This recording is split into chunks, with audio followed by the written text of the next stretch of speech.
নিজেকে অবিশ্বাস করো না। পেছনে তাকিয়ে দেখো কতটুকু পথ তুমি পাড়ি দিয়েছ। কথা বলবো আত্মবিশ্বাস নিয়ে।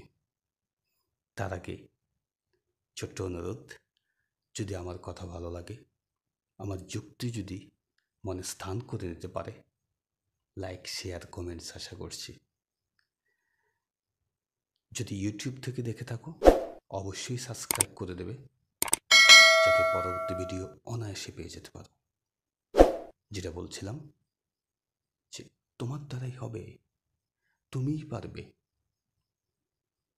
তোমার কান্নার শব্দ আজ শব্দের রূপায়িত। তুমি আজকে অনুভূতি প্রকাশ করতে পারো। বুঝিয়ে বলছি, যখন পৃথিবীতে এসেছিলে তুমি শুধুমাত্র কান্না করতে পারতে। তোমার নিঃশ্বাস চলছে নাকি চলছে না সেটা তুমি অনুধাবন করার শক্তি রাখো না। কিন্তু আজ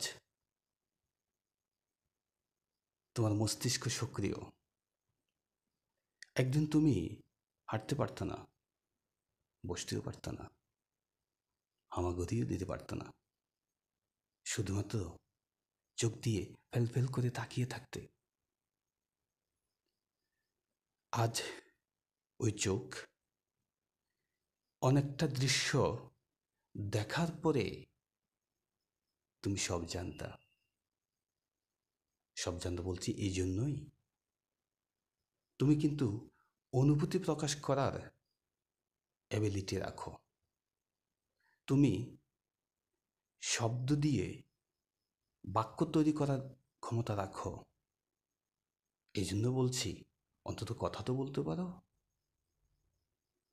তাহলে এই যে নির্বাক অবস্থান থেকে, কান্নার শব্দ থেকে তুমি আজকে অনেকটা পথ পাড়ি দিয়ে যোগাযোগ দক্ষতা অর্জন করেছ, তাহলে তোমার দ্বারাই হবে। আত্মবিশ্বাসের যুক্তি কিন্তু এখানে। নিজের উপরে আস্থা রাখো, বিশ্বাস রাখো, এগিয়ে যাও। হোক না খুব ধীর গতিতে, শান্ত দিল লয়ে এগিয়ে যাওয়ার মধ্যে দিয়ে তোমার চরিত্র তৈরি হবে। সুতরাং তুমি ধীরে এগোচ্ছ বলে কোনো ক্ষতি নেই। খরগোশ আর ওই যে কচ্ছপের হোক না কি ইচ্ছা, সেটা হোক না অবাস্তব, কিন্তু ওইটা তো একটা বাস্তবতার দাবি রাখে। তুমি এগিয়ে চলছ এক বিন্দু এক বিন্দু করে, থেমো না। না থামার মধ্যে দিয়েই তোমার গন্তব্যে পৌঁছার একটা বিন্দু বিন্দু এগিয়ে যাওয়া। থামবে না, এগিয়ে যাও। হোক খুব শান্ত দিল লয়ে, তোমার দ্বারাই হবে।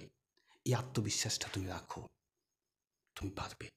তবে সৎ পথ ধরে, অসৎ পথ ধরে নয়, অবশ্যই সততার পথ ধরে তোমার গন্তব্য তুমি পাবে একদিন। ভালো থাকবে।